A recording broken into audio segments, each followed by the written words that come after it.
فأعوذ بالله من الشيطان الرجيم بسم الله الرحمن الرحيم قال النبي صلى الله عليه وسلم إذا ولدت الجارية بعث الله إليه ملكا يزف البركة الزفا صدق نبي الله صلى الله عليه وسلم எல்லாம் வல்ல அல்லாஹுவின் அன்பும் மேலான கருணையும் நமக்கெல்லாம் வந்து சேரட்டுமாக. நமது உயிரினும் மேலான கண்மணி ஹாத்தமுன் நபியின் முஹம்மது ரசூலுல்லாஹி ஸல்லல்லாஹு அலைஹி வஸல்லம் அவர்களின் அன்பையும் ஷஃபாஅத்தையும் பெறுவதற்கு அல்லாஹ் நம் எல்லோருக்கும் தௌஃபீக் செய்வானாக. வல்ல ரஹ்மான் நமக்கும் நம்முடைய பெற்றோர், மனைவி, மக்கள், குடும்பத்தார் யாவருக்கும் உயிருள்ள வரையிலும் உடல் சுகத்தை நசீபாக்கி தருவானாக. மருத்துவமனை கஷ்டம், அதன் சிரமம் செலவுகளிலிருந்து நிரந்தரமான பாதுகாப்பை அல்லாஹ் நம் எல்லோருக்கும் கொடுத்து அருள் புரிவானாக. வானம் பூமியினுடைய ஆபத்துகளை விட்டோம், முசீபத்துகளை விட்டோம், கெட்ட முடிவுகளை விட்டோம் நம்மையும் நம் குடும்பத்தையும் பாதுகாத்து அருள் புரிவானாக. அவனுடைய படைப்புகளின் தீங்குகள் அனைத்திலிருந்தும் நம்மையும் நம் சமூகத்தையும் காத்தருள் புரிவானாக. அல்லாஹுவின் மகத்தான பேரருளால் பரக்கத்தான ரமதானில் அவனுடைய உயர்வான நபியின் வாழ்க்கை முறையை, அவர்கள் கற்றுக் கொடுத்த அற்புதமான வழிகாட்டுதலை பேசுவதற்கும் எடுப்பதற்கும் அல்லாஹ் ஒரு வாய்ப்பை இங்கே நமக்கு வழங்கியிருக்கிறான். நபிகள் நாயகம் ஸல்லல்லாஹு அலைஹி வஸல்லம் அவர்களுடைய அறிவுரைகளை நீங்கள் எடுத்தால் எப்போதுமே நம்மை மிக பெரிய ஒரு இடத்தை நோக்கி நடத்துவார்கள். ரசூல் ஸல்லல்லாஹு அலைஹி வஸல்லத்துடைய வழிகாட்டுதலை பார்த்தால் எங்கேயோ நம்மை நகர்த்தி கொண்டு போவாங்க. ஏதோ ஒரு ஆன்மீக ஞானி அன்னலார் என்று நான் சொல்லிவிடுவதற்கு இல்லை. ரொம்ப உயர்ந்த வாழ்க்கை, திட்டமிட்டு நம்மை நகர்த்தி கொண்டு இருக்கிற ஒரு வாழ்க்கை. எங்கே இருந்தாலும் நாம் ஜொலிக்கணும். வாழ்க்கையில் எந்த பகுதியிலும் நாம் வீழ்ந்து விடக்கூடாது. அல்லாஹ் தௌஃபீக் செய்வானாக. எல்லா இடத்திலும் நாம் கண்குளிர்ச்சியாக இருக்கணும். பெருமானாருடைய வழிகாட்டுதலை நீங்கள் பார்த்தால் அனைத்திலும் நம்முடைய உயர்வே அங்கே தொலங்கிக் கொண்டிருக்கும். சர்காரை ஆலம் ஸல்லல்லாஹு அலைஹி வஸல்லம் அந்த பாதையில் தான் நம்முடைய வாழ்க்கை என்பது வாழ்வது, சம்பாதிப்பது, வணங்குவது, குடும்பம், பொருளாதாரம் என்பதை தாண்டி இவை அனைத்தும் நமக்கு பயனுள்ளதாக இருக்கணும்னா, இவை அனைத்தும் பயன். அந்த பயன் எங்கே கிடைக்கும் என்கிறார்கள். வாழ்க்கை என்பது மிக முக்கியம். வாழ்க்கையில் சம்பாதிப்பது முக்கியம், பொருளாதாரம் முக்கியம். அதே சமயம் அனைத்தும் பயனளிக்கிறது. பணம் வந்தும் பயன் இல்லை, வாழ்கிறோம். நிறைய பேர் வெறுப்பாக உட்கார்ந்து வாழ்கிறது. என்ன வாழ்க்கை? உன் வாழ்க்கையை நீ ரசித்து வாழணுங்கிறாங்க. அல்லாஹ் தௌஃபீக் செய்வானா. என் வாழ்க்கையை நான் ரசிக்கணும். நான் ரசித்தாதான் வாழ முடியும். ட்ரெஸ்ஸு போடுறேன், அந்த ட்ரெஸ்ஸு எனக்கு திருப்தியாக இருக்கணும். அப்போ தான் அந்த ட்ரெஸ்ஸை நான் போட்டு மிளிருவேன். எதுவுமே மனசில் ஒரு ராகத்தில் வைங்களேன், சட்டை போடுறதுக்கே மனசு வராது, வெளியில் போகிறதுக்கு மனசு வராது. வீட்டை விட்டு நான் வெளியில் போகணும், ஒரு நல்ல ட்ரெஸ்ஸு போடணும், இதற்கெல்லாம் என் மனதில் ஒரு ஆர்வம் வரணும். பெருமானார் உன் வாழ்க்கையை நீ ரசிக்கணுங்கிறாங்க. உன்னுடைய பொருளாதாரம் உனக்கு பயனளிக்கணும். ஒரே ஒரு வார்த்தை சொல்லி கொடுக்குறாங்க, எல்லாரும் ஞாபகம் வைக்கணும். வாழ்க்கையில் நீ இருக்கிற இடம் பாதுகாப்பாவதற்கு, நீ வாழ்கிற வாழ்க்கை உனக்கே ரசிப்பதற்கு, உன் குடும்பம் உனக்கு நிம்மதியை தருவதற்கு, பொருளாதாரம் பயனளிப்பதற்கு, மொத்தமாக சொன்னாங்க வாழ்க்கையில் நீங்கள் பரக்கத்தை பெறுங்கள் என்றார்கள். பரக்கத்து வேணும். வாழ்க்கையில் பரக்கத்து இருந்தால் வாழ்க்கை நல்லா இருக்கும்.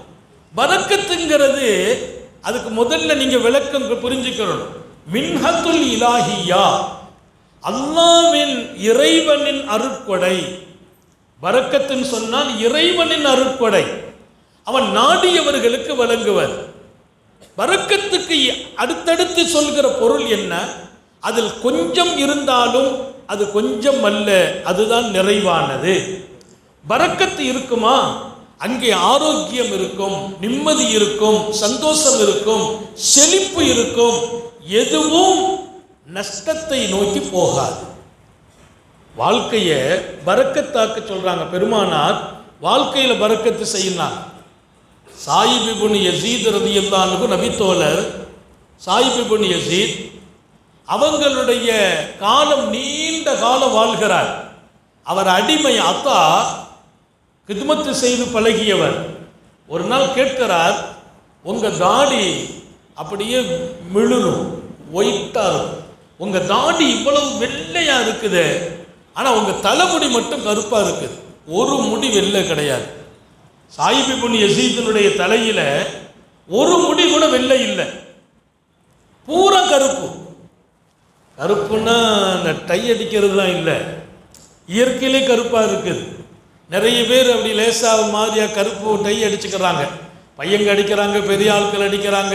ஆனால் அது அனுமதி இல்லை, டை அடிக்கிறதுக்கு அனுமதி மார்க்கம் இல்லை. வஜித்தனிபு சவாது நாங்கள் ஸல்லல்லாஹு அலைஹி வஸல்லம், முடி வெள்ளையானால் சாயம் பூசுங்கள் என்றார்கள். அது எப்படி பூசுங்க? கருப்பை தவிர்த்து கொள்ளுங்கள், கருப்பு பூசாதீங்க. வேற ஏதாவது செய்யுங்க, மருதாணி போட்டுக்கலாம், மருதாணி தலையில் வைக்கிறாங்க, தாடியில் வைக்கிறாங்க, அனுமதி இருக்குது. ஆனால் கருப்பு என்பது அது இயற்கை, இறைவன் கொடுத்தது. அது போன பின்னால் மீண்டும் கருப்பை கொடுக்க வேண்டாம் என்றார்கள் கண்மணி ரசூலுல்லாஹி ஸல்லல்லாஹு அலைஹி வஸல்லம். அதனால டை அடிக்கிற பழக்கம் யாருக்காவது இருந்தால் அதை நிறுத்துங்கள். அது அனுமதி இல்லை மாத்திரமல்ல, இஸ்லாம் தடை செய்திருக்கிறது. இங்கே சாயிப் இப்னு யஸீத் தலை பூரா கருப்பு, ஒரு முடி வெள்ளை இருக்கணுமே. வயசு என்னங்கிறீங்க? 80 வயசை தாண்டி இருக்குது, 80 வயசை தாண்டி தாடி பூரா வெள்ளை. அவங்க அடிமை கேட்டார், தாடி இவ்வளவு வெள்ளையா இருக்குது, தலையில ஒரு முடி கூட வெள்ளை விழலையே, ரகசியம் ஏதாச்சும் இருந்தா சொல்லுங்க. ஆமாப்பா, அது பெரிய ரகசியம்னார். என்ன ரகசியம்? நான் சின்ன பிள்ளையா இருக்கிறேன், விளையாடிக்கிட்டு இருந்தோம் வீதியில, மதீனாவுடைய வீதியில். எங்களை எல்லாம் கடந்து நபிகள் நாயகம் ஸல்லல்லாஹு அலைஹி வஸல்லம் போனாங்க. அப்படி போற போது எல்லாருக்கும் சலாம் சொல்ற பழக்கம் நபிட்ட இருக்கும். நாங்க சின்ன பிள்ளை தான், விளையாடிக்கிட்டு இருக்கிறோம். விளையாடுற பிள்ளைகளுக்கு கூட பெருமானார் போனா அஸ்ஸலாமு அலைக்கும் சொன்னாங்க. அவ சொன்ன போது நான் அதுல பதில் சொன்னேன். விளையாட்டு பிள்ளைங்க தானே, எல்லாரும் விளையாடிக்கிட்டு இருக்கிறாங்க, நான் மட்டும் பதில் சொன்னேன். என்ன கூப்பிட்டாங்க ரசூலுல்லாஹ், நீங்க வான்னு கூப்பிட்டாங்க. மாநபி ஸல்லல்லாஹு அலைஹி வஸல்லம் எல்லா பிள்ளைகளும் விளையாட்டில் தான் கவனம் செலுத்தினாங்க. அந்த வயசு, தெருவில் விளையாடுற வயசு. எங்களுக்கு ரசூல் ஸல்லல்லாஹு அலைஹி வஸல்லம் சலாம் சொன்ன போது நான் பதில் சொன்னேன். பார்த்தீங்களா, என்ன கூப்பிட்டாங்க. நான் போனேன். போன உடனே அவங்க கையை என் தலையில வச்சாங்க. தலையில வச்சு சொன்னாங்க, அல்லாஹ் உனக்கு பரக்கத் செய்யட்டும், அல்லாஹ் உனக்கு பரக்கத் செய்யட்டும். என் பெருமான் கை தலையில் பட்டது, உனக்கு பரக்கத்துன்னாங்க. அன்னையிலிருந்து இன்று வரையிலும் என் வாழ்க்கையில் பல விஷயங்களில் பாதுகாப்பு பெற்றிருக்கிறேன். ஒன்று, எனக்கு மருத்துவ செலவு இல்லை என்றார். அல்லாஹ் நம்ம எல்லாருக்கும் தௌஃபீக் செய்வான். எனக்கு மருத்துவ செலவே இல்லை, உடல் ரீதியாக நான் பெரிய நோயை சந்திக்கவில்லை. ஏன்? உன் வாழ்க்கையில் பரக்கத்து வேணும்னு பெருமானார் கேட்டுட்டாங்க. பரக்கத்து கிடைச்சா என்ன நடக்கும்? நோய் குறைஞ்சிடும், மருத்துவ செலவு இல்லை. இரண்டாவது, என்னுடைய வாழ்க்கை இவ்வளவு வயசாகி போச்சு, ஆனா எனக்கு இன்னும் இளமையின் துடிப்பு இருக்குதுன்னா அல்லாஹ் நமக்கெல்லாம் நசீபாக்குவானாங்க. இன்னும் இளமை, 80 வயசுலையும் இளமை இருக்குது. நான் எதை நினைச்சாலும் செய்ய முடியுது, எதை நினைச்சாலும் செய்ய முடியுது. மூணாவது, மனசுல தளர்ச்சியே வரல. மனசு சில விஷயத்துல சோர்வடையும். பார்த்தீங்களா, என் வாழ்க்கையில எதுலையும் நான் சோர்வடைவது இல்லை.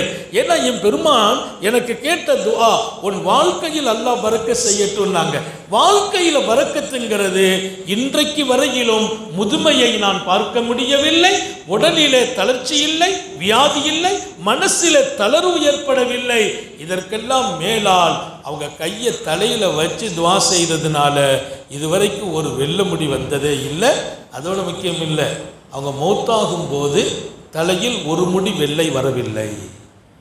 ஹயாத் வரைக்கும் பரக்கத்தை கேட்கிறாங்க ஸல்லல்லாஹு அலைஹி வஸல்லம். அன்சில்னி முன்சலம் முபாரக்கா, என்னை ஒரு இடத்துல கொண்டு தங்க வை ரப்பே, அந்த இடம் பரக்கத்துள்ள இடமா இருக்கணும். முதல்ல உடலுக்கு பரக்கத், நல்ல ஞாபகம் வச்சுக்கோங்க. உடல்ல பரக்கத் வந்துமா நோய் குறைஞ்சிரும், தெம்பு ஏற்படும், மன வலிமை ஏற்படும், வயசுலையும் ஆரோக்கியமாக இளமை தெரியும். இளைஞர்களே வயசான ஆள் மாதிரி இருக்கிறான், அதான் பெரிய கவலை. 30 வயசு அவர் சொல்றார், அதற்கு கொஞ்சம் துவா செய்யுங்க, முடியலைங்கிறார். வயசு 30, என்னப்பா முடியல?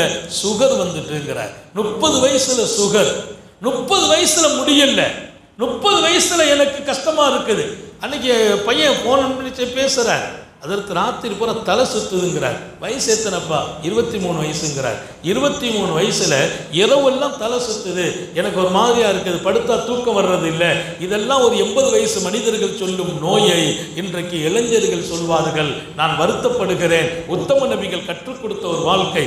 அதற்கு ஈசா நபி சொல்கிறார், ரப்பி, குர்ஆன் ஷரீஃபில் அல்லாஹ் பேசுவான், ஈசா அலைஹிஸ்ஸலாத்துடைய வார்த்தை போறான்.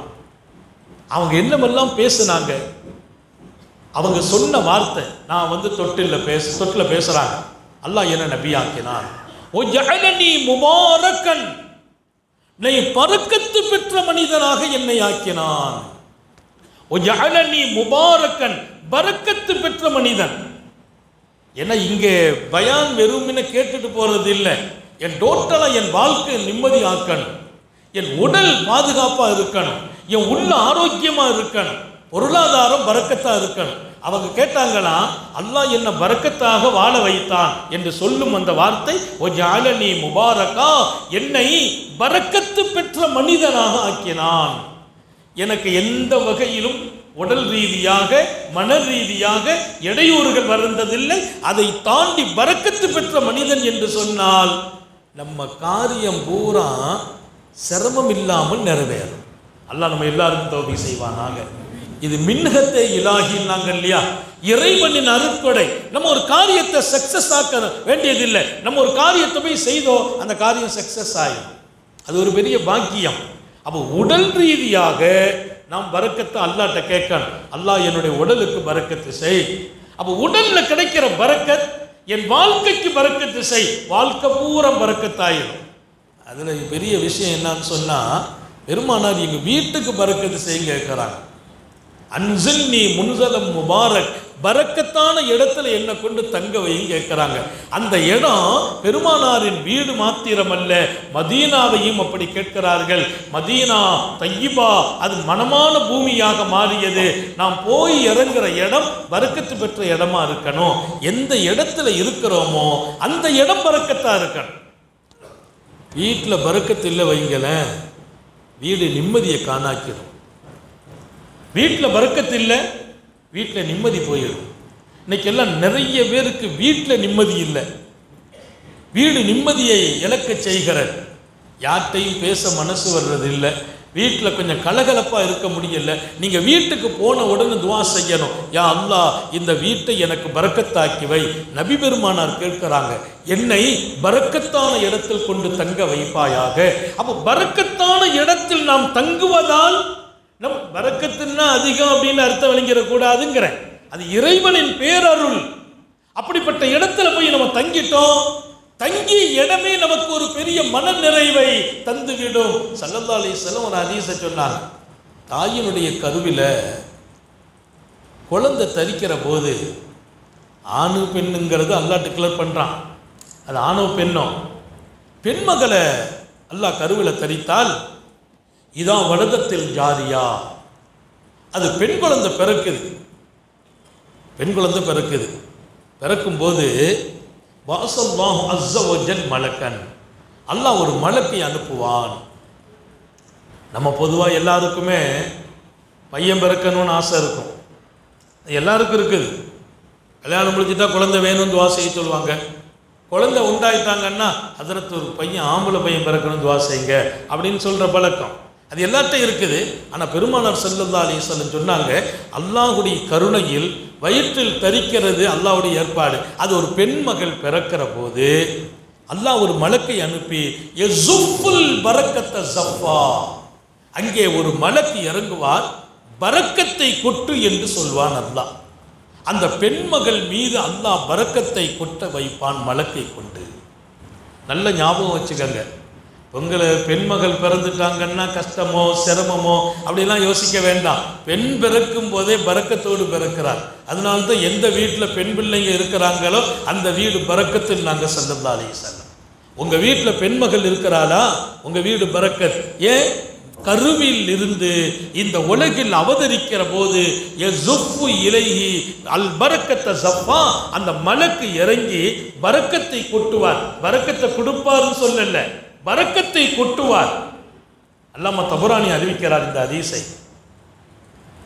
அந்த பெண்மகள் மீது பரக்கத்தை பொழிந்து அல்லாஹ் சொல்வான், லஈஃபா ஹரஜத் மின் லஈஃபா, இது பலகீனமான இனம், இது பலகீனமான ஆன்மா. பெண்மகள் தானே, பலகீனம் இருக்குமே, இது பலகீனமான ஆன்மா, பலகீனமான ஆன்மாவிலிருந்தே பிறந்திருக்கிறது. இது பெண் குழந்தை, இதனுடைய தாய் யாரு? பெண்ணு தானே. அப்போ ஒரு பலகீனமான ஆன்மாவிலிருந்து இந்த ஆன்மா பிறந்திருக்கிறது. எனவே பரக்கத்தை கொட்டுங்கள் என்கிறான் அல்லாஹ். பரக்கத்தை கொட்டி அந்த பெண் இந்த உலகத்திற்கு வருகிறாள். இன்னும் ஒரு வார்த்தையை கடைசியா சொல்லி அந்த மலக்கு அனுப்புவாராம், முஆன், யாரெல்லாம் இந்த பெண் குழந்தை இடத்தில் உபகாரமாக உதவியாக அன்பாக நடப்பார்களோ அவர்கள் எப்போதும் அல்லாஹுவால் உதவி செய்யப்படுவார்கள். பெண் குழந்தை இடத்திலே உபகாரமாக நடக்கும் தாய் தந்தை அல்லாஹ்வால் உபகாரம் செய்யப்படுவார்கள்.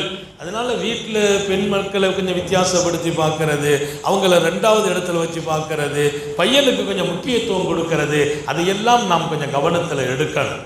ஏன்னா பெண்மகளுக்கு உதவி செய்வீர்களா, அவர்களுக்கு அல்லாஹ்வே உதவி செய்வான். இது எப்போ? அவள் பிறக்கும் போதே இந்த செய்தியோடு பிறக்கிறாள். இந்த செய்தி அல்லாஹ் உலகத்திற்கு சொல்லி அனுப்புகிறான். இன்னொரு ஹதீஸ் இப்படி வரும், நீ போ, பெண்மகளை பார்த்து சொல்வான் அல்லாஹ், நீ உலகிற்கு செல், நான் உனக்கு பொறுப்பு என்பான். நீ செல், உனக்கு பொறுப்பு நான். அப்போ ஒரு பெண்மகள் வரும்போது அவள் பொறுப்பு, அவளுடைய கண்ட்ரோல் அல்லாஹ்வுடைய கையில் இருக்குது. ஆனால் ஒரே ஒரு அறிவுரை நமக்கு இருக்குது, அவளுக்கு உதவி செய்யுங்கள், அழகாக நடங்கள், உங்களுக்கு அல்லாஹ் உதவி செய்வான். அப்போ பெண்மகள் இடத்தில் யார் கண்ணியமாக நடக்கிறாங்க?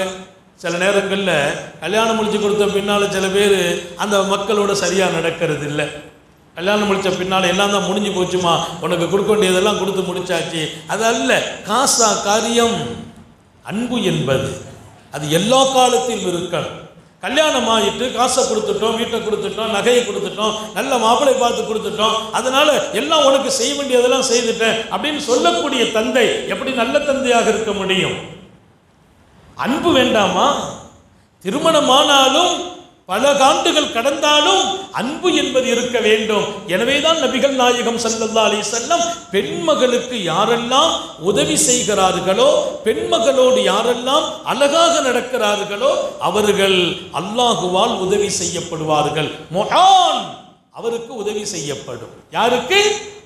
பெண்மகளுக்கு, நல்லதை செய்தவருக்கு. அல்லாஹ் நம்ம எல்லாருக்கும் தௌஃபீக் செய்வானாக. அதனால பொம்பளை பிள்ளைகள்லாம் வெறுக்கக்கூடாது. பெண்மகள் பிறக்கிறாருன்னா பரக்கத்தை கொண்டு வந்துட்டான்னு அர்த்தம். நம்ம வீடு பரக்கத்தாயிடும்னு அர்த்தம். பெண்மகளை பிறக்கிற அந்த வீட்டில் அல்லாஹ்வுடைய ரஹமத்து குடியிருக்குங்கிறாங்க. பரக்கத்தை கொண்டே அவள் வருகிறாள். அந்த வார்த்தை தான் நான் ரொம்ப லைத்த வார்த்தை. பரக்கத்தை கொடுங்கள் என்று சொல்லல அல்லாஹ், கொட்டுங்கள் என்றான். பரக்கத்து கொட்டப்பட்ட ஒரு பாக்கியம் நிறைந்த பிள்ளை பெண்மகள் என்பதை நபிகள் நாயகம் ஸல்லல்லாஹு அலைஹி வஸல்லம் சொல்றாங்க. சாப்பிடும்போதுன்னு சொன்னாங்க ஸல்லல்லாஹு அலைஹி வஸல்லம், சாப்பிட்ற போது உணவு வந்து நீங்கள் முன்னால் மட்டும் சாப்பிடுங்க, மத்தியிலிருந்து எடுக்காதீங்கன்னா.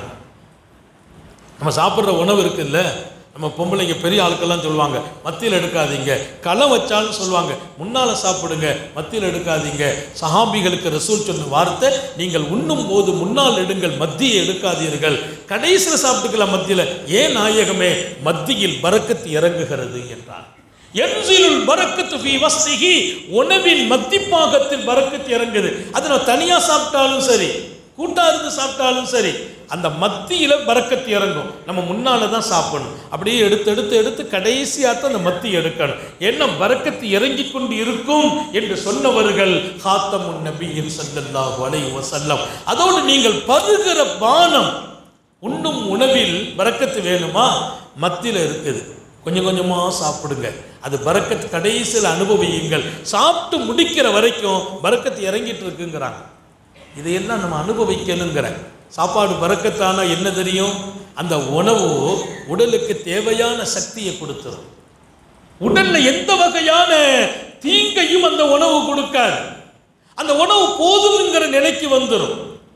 அதே மாதிரி குடிக்கிற பொருளும் உண்ணும் பொருளும் பரக்கத்து ஒன்று இருக்குது, ருசி ஒன்று இருக்குது. நாங்கள் ஸல்லல்லாஹு அலைஹி வஸல்லம், பரக்கத்து வேணுமா ருசி வேணுமா? நமக்கு ருசியும் வேணும், பரக்கத்து வேணும். ருசியும் வேணும், பரக்கத்து வேணும். பெருமானார் ஸல்லல்லாஹு அலைஹி வஸல்லம் சொன்னாங்க, கொஞ்சம் ஆற வைத்து சாப்பிடுங்கள், அது பரக்கத்தாகும். சுட சுட சாப்பிடுறீர்களா, அது ருசியா இருக்கும்னு சொன்னாங்க. அல் ஹார்ரா லதீர், சூடா சாப்பிட்டா ருசி இருக்கும். ஒல் பாரித் பரக்கா, எந்த உணவு கொஞ்சம் ஆறி போகுமோ அந்த உணவுல பரக்கத்து தங்கி இருக்கும் என்றார்கள் முஹம்மது ரசூலுல்லாஹி ஸல்லல்லாஹு அலைஹி வஸல்லம். அதனால சூடா சாப்பிடுவதற்கு தடை இல்லை, ருசியாத்தான் இருக்கும். ஆனால் கொஞ்சம் ஆறினால் அந்த உணவை வீணாக்கி விடாதீர்கள், அது பரக்கத்தான உணவு என்றார்கள் காத்தமுன் நபியின் ஸல்லல்லாஹு அலைஹி வஸல்லம். சங்கை மிக்கவர்களே, உடல் ரீதியாக, உள்ளம் ரீதியாக, பொருளாதார ரீதியாக பரக்கத்துக்குரிய ஒரு வாழ்க்கையை இந்த உலகத்தில் வாழ்வதற்கு காத்தமுன் நபியின் ஸல்லல்லாஹு அலைஹி வஸல்லம் கற்றுக் கொடுத்த விஷயம் என்னன்னா, எல்லா இடத்திலும் அல்லாஹ்ல பரக்கத்தை கேளுங்க. நீங்க போய் கண்ணாடிக்கு முன்னால நின்று தலையை அலங்கரிக்கிறீங்க, முகத்தை பார்க்குறீங்க, சில நேரத்தில் உங்களுக்கு உங்கள் மேலே கவர்ச்சி வரும். நல்லா தானே இருக்கிறோம், நல்லா இருக்கிறோம். உடனே சொன்னாங்க பெருமானார், யா அல்லாஹ் எனக்கு பரக்க செய் கேட்டிருப்பா. ஏன் நாயகமே, நீ கண்ணாடி முன்னால் பார்த்து இல்லை, நல்லா இருக்கிறோம், உன் சட்டை நல்லா இருக்குது, உன் முகம் நல்லா இருக்குது, உன்னை பார்த்து நீ ரசிக்கிறியா, அல்லாஹ் எனக்கு பரக்க செய்யும் கேளு. ஏன் என்றால் கண்ணை விட்டும் நீ காப்பாற்றப்படுவாய், கண் திருஷ்டிலிருந்து பாதுகாக்கப்படுவாய், அழிவு வராது. ஏன்னா நமக்கு நம்ம நல்லா இருக்கிறோம், இந்த நிலை நீடிக்கணும். என் உடலுக்கு கண்ணு விழாம இருக்கிறதுக்கு கூட அல்லாஹும்ம பாருக், அந்த வார்த்தை மட்டும் ஞாபகம் வச்சுக்கங்க. அல்லாஹும்ம பாருக்லி, அல்லாஹ் எனக்கு பரக்க செய். யாரு கேட்கணும்? நான் கேட்கணுமா? எப்போ? என் சட்டை நல்லா இருக்குது, என் தொப்பி அழகா இருக்குது, என் முகம் நல்லா இருக்குது, தாடி வச்சா நல்லா இருக்குது, கொஞ்சம் செலவு பண்ணிட்டு வந்தோம், முகம் பிரகாசமா இருக்குது, அல்லாஹ் நீ பரக்க செய்து விடு. ஏனென்றால் அந்த கண்ணால் நீங்கள் பாதிக்கப்பட மாட்டீர்கள். உங்க குழந்தையை தூக்குனீங்க, உங்க குழந்தை நல்லா இருக்குது, பேரனை எடுத்து பார்த்தீங்க, அவன் குடுகுடுன்னு வர்றான், பேர்த்தியை பார்க்குறோம், கவர்ச்சியா இருக்கிறாங்க, நல்ல சந்தோஷமா இருக்குது, நம்ம கண்ணா பிடிக்க போகுது. தாய் கண்ணு பிடிக்குமா, தந்தை கண்ணு பிடிக்குமான்னு கேட்டாங்க. எல்லாரு கண்ணும் பாதிக்குமா? கண்ணுங்கிறது விழுந்தால் ஒட்டகத்தை பார்த்தீர்களான்னு கேட்டாங்க ஸல்லல்லாஹு அலைஹி வஸல்லம். ஒட்டகத்தெல்லாம் அறுக்க முடியாது. ஒட்டகத்தை குர்பானி கொடுக்க பார்த்துருக்கலா? ஒட்டகத்தை படுக்க போட்டுலாம் அறுக்கலாம் முடியாது. அதை நிற்க வச்சு கழுத்தில் என்ன செய்வாங்க, அந்த குர்பானி கொடுக்குற விதம் வித்தியாசமாக இருக்கும். நிற்க வச்சு தான் அதை குர்பானி கொடுப்பாங்க. அவ்வளோ சீக்கிரமாக மலர்த்த முடியாது. ஒட்டகத்தை வீழ்த்துவதோ தாக்குவதோ முடியாது. கண்ணு ஒட்டகத்தின் மீது விழுந்தால் அந்த ஒட்டகத்தை சமையல் சட்டிக்கு கொண்டு வரும் என்றார்கள் நபிகள் நாயகம் ஸல்லல்லாஹு அலைஹி வஸல்லம். ஒட்டகத்தின் மீது கண்பட்டால் சமையல் சட்டிக்கு வந்துடும் ஒட்டகம். அப்போ வீழ்த்த முடியாத ஒட்டகம் யாராவது பார்த்து ரொம்ப ஜோரா இருக்குன்னு சொல்லிட்டாங்க வைங்கள, அது கீழே விழுந்துருமா? விழுந்து நோய்வாய்ப்பட்டு சமையலுக்கு வந்து விடும் என்கிறார்கள் பெருமானார். வீழ்த்த முடியாத ஒட்டகத்தை கூட கண்ணால் வீழ்த்த முடியும். அல்-ஐனு ஹக்குன்னாங்க, கண்ணு உண்மைங்கிறாங்க. அதனால நம்ம பேரம் பேத்தி வீட்டில் உள்ள சின்ன பிள்ளைங்க, அந்த பிள்ளைங்க மேலே நமக்கு ஒரு பார்வை வந்துச்சு, பிள்ளை நல்லா இருக்க, இப்போ நிறைய பேர் என்ன செய்கிறாங்கன்னா கண்ணு விழாமல் இருக்கிறதுக்கு எதையாவது ஒன்று தொங்க போடுறாங்க, ஏதாவது ஒரு பொட்டு வைக்கிறாங்க, அதை வைக்கிறாங்க, இது வைக்கிறாங்க. அதெல்லாம் மார்க்கத்துக்குள்ளே இருக்கிற மாதிரி எனக்கு தெரியல. மார்க்கம் ஒன்றை சொல்லுகிறது, அல்லாஹ் இந்த பிள்ளைக்கு பரக்கத் செய் என்று சொல்லிவிட்டோமா, அல்ஹம்துலில்லாஹ், கண்ணால் பாதிக்கப்படுவதிலிருந்து அந்த பிள்ளைகள் மீட்டு எடுக்கப்படுவார்கள். எனவே வாழ்க்கையில் எப்போதும் நல்ல செழிப்பாக வியாபாரம் நடக்குது, பையன் வெளிநாட்டில் நல்ல சம்பாதிக்கிறான், அல்லாஹ் அவனுக்கு பரக்கத் செய். வியாபாரம் நல்லா நடக்குது, இந்த வியாபாரத்தில் பரக்கத் செய். எது நல்லா இருக்குதோ அதற்கெல்லாம் பரக்கத்தை மட்டும் கேளுங்கள், வீழ்ச்சி வராதுன்னாங்க. நான் ஒரு ஹதீஸில் ஒரு செய்தி வரலாற்றில் படித்தேன், எல்லாருக்கும் அந்த செய்தியை சொல்லித்தான் ஆகணும். ஒருத்தர் ஒரு தகப்பனார் அவங்களுடைய உடல்நல குறைஞ்ச போது 4 பையங்க இருந்தாங்க. 4 பையங்க, வரலாறு பலமுறை இது அறிமுகமானது. அந்த 4 பையங்களுமே தகப்பனை யார் கவனிக்கிறதுன்னு போட்டி வந்துச்சான். தகப்பனை நீ கவனிக்கிறதா நான் கவனிக்கிறதா, சோமில்லாமல் ஆயிட்டாங்க. அப்போ ஒருத்தர் சொன்னார், நான் கவனிக்கிறேன், எங்கிட்ட கொடுத்துருங்க, ஆனால் எனக்கு சொத்து வேண்டான்னு. தகப்பனை கவனிக்கிறவங்களுக்கு சொத்து கிடையாது. பொதுவாக தகப்பனை கவனிக்கிறவங்களுக்கு தான் சொத்து கொடுக்கணும். பாப்பாவை கவனிச்சா தானே சொத்து கொடுக்கணும். அவர் சொல்றார், அவருக்கு ஆசை கவனிக்கணும். அவர் சொன்னாரா, தகப்பனை கவனிக்கிறவங்களா இருந்தா யாரா இருந்தாலும் நாங்கள் விட்டு கொடுக்குறோம், ஆனால் அவருக்கு சொத்துல பங்கு இல்லை. அப்போ எல்லாரும் 3 பேரும் பார்த்தாங்க, இது கஷ்டமானது, எனக்கு வேண்டாம் பாண்டா, எனக்கு தகப்பனெல்லாம் கவனிக்க முடியாது, சொத்து வேண்டாம் அப்படின்னா தகப்பனை கவனிச்சு என்ன செய்ய போகிறோம். 3 பேரும் விலகிட்டாங்க. அவர் சொன்னார், எனக்கு சொத்து வேண்டாம், நான் தகப்பனை கவனிக்கிறேன். சரின்னு கூட்டாங்க. தகப்பனை கவனிச்சாரு, மௌத்து வரைக்கும் கவனிக்கிறார். இது லேசான விஷயம் இல்லை, பரக்கத்தான ஒரு வரலாறு. மௌத்து வரைக்கும் கவனித்து முடித்து தகப்பனை சிறப்பாக அடக்கம் எல்லாம் முடிஞ்சிச்சு. சொத்தை அந்த 3 பேரும் எடுத்துக்கிட்டாங்க. இவருக்கு ஒன்றும் இல்லை. அன்னைக்கு ராத்திரி, தகப்பனார் வஃபாத்தான ராத்திரி, கனவு ஒன்று பார்க்கிறார்.